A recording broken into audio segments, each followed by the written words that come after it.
Good morning, everybody, and welcome to the Recovery Classroom. My name is Drew. I'm an alcoholic. Yeah, an alcoholic. Imagine that.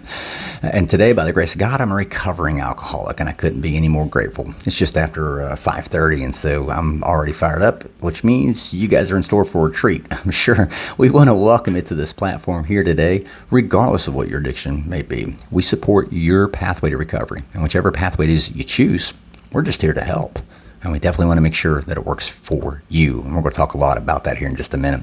Real quick, Friday night's crosstalk meeting was incredible. Thank you guys for those who made it out. Great turnout, great topics of discussion. Love that meeting. If you've never been to a crosstalk meeting, come check one out. If you don't like it, okay, then you're not out on anything. But chances are, I have a sneaking suspicion you're going to love it, and you're going to want more of those types of meetings. And then, of course, we had our QA panel yesterday.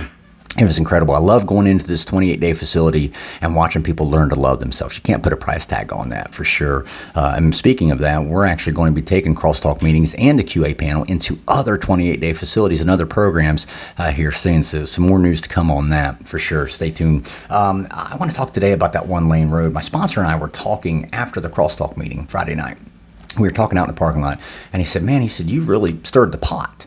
And I was like, yeah, it's kind of like I've kicked the hornet's nest. And what we were talking about was, last week I was told that I'm fighting against 100 years of tradition and that it's not about me. And of course, my rebuttal was, you're right, it's about the newcomer. It's about making them feel welcome. But as I mentioned the other day, you say, I'm not fighting against AA. Why would I fight the very thing that saved my life? No, I'm not fighting against AA.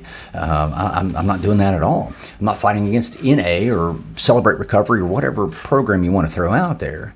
The only thing I'm fighting against is addiction.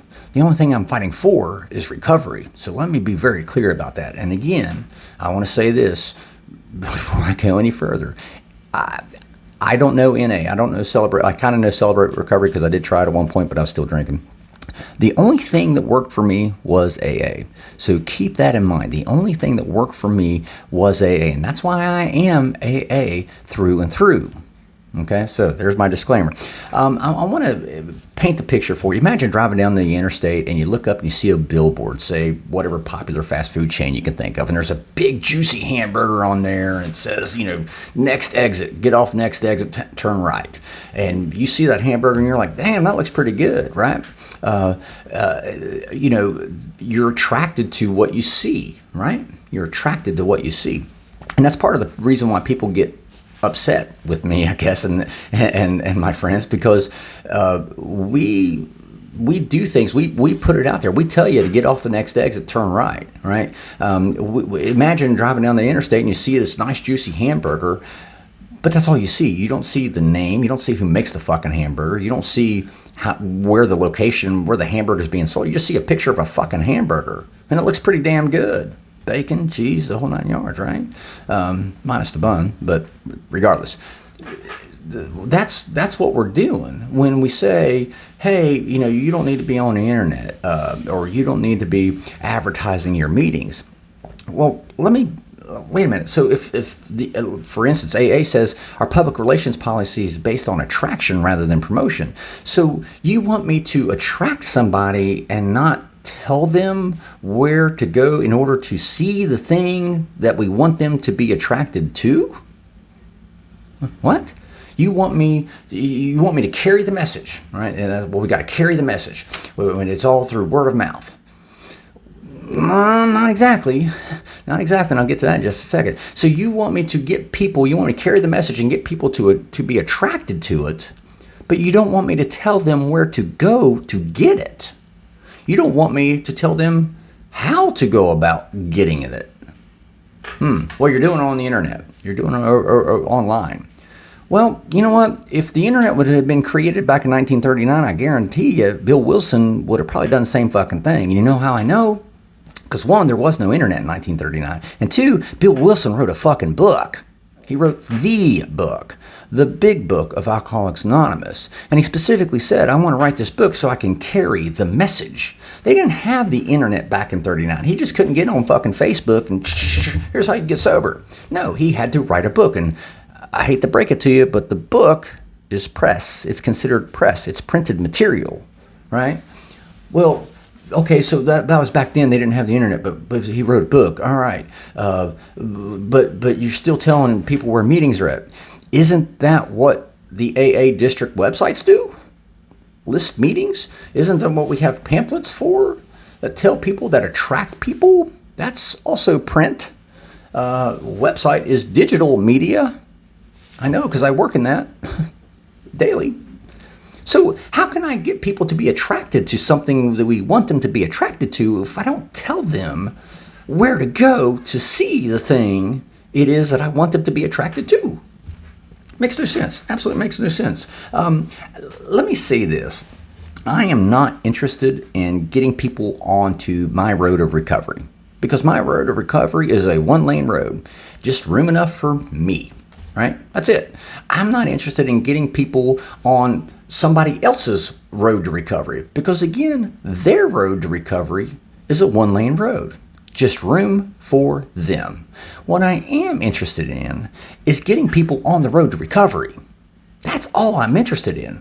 What I'm interested in is getting a person on the road to recovery so I can see them pulling into the recovery resort and the sobriety spa. That's all I'm worried about. Period. How they get there, I don't give a damn because when they do get on that road, it's going to be a one-lane road too. For them, it has to be. Because then that's when we get into relationships and things like that. And that's when it gets really dicey. That's when we start missing our exit and we start forgetting where it is we're originally headed to. All I want to do is help get that person out of the madness. I want to give that person hope. And I want to tell that person where they can go to see that hope so they are attracted to it. Imagine walking through a food court in a mall and you're smelling this food and you're like, damn, that smells really good.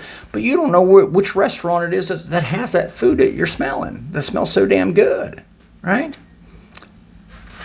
AA, NA, Celebrate Recovery, they all have their different forms of media.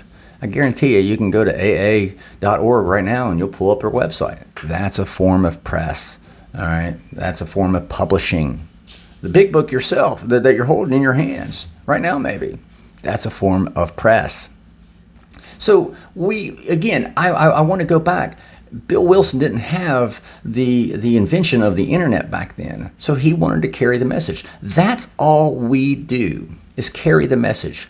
We use the digital format. Why wouldn't we? It makes no sense. Whenever I can broadcast a message to the masses as opposed to just the person I see on the side of the street. Don't get me wrong. The person I see on the side of the street, yeah, I'm going to be broadcasting it to them too. My son will tell you horror stories about me sitting in a Waffle House while we're out on the road and just strike up a random conversation or a conversation with a random stranger about recovery. And he shudders every time I do that. Again, let me reiterate. I'm not here to fight against anyone or any specific pathway. If anything, I'm going to fight with you. Again, I'm on a one-lane road. You too, if you're working an honest program, you too are on a one-lane road.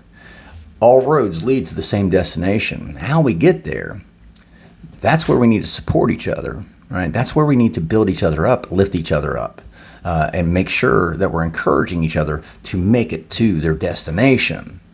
I tell you what, this one-lane road that I've been on for 2.5 years, there's nothing like it, and I wouldn't trade it for anything. And it's the one road, the only road, I'm going to make sure day in and day out that I bust my ass to make sure I don't end up in a ditch.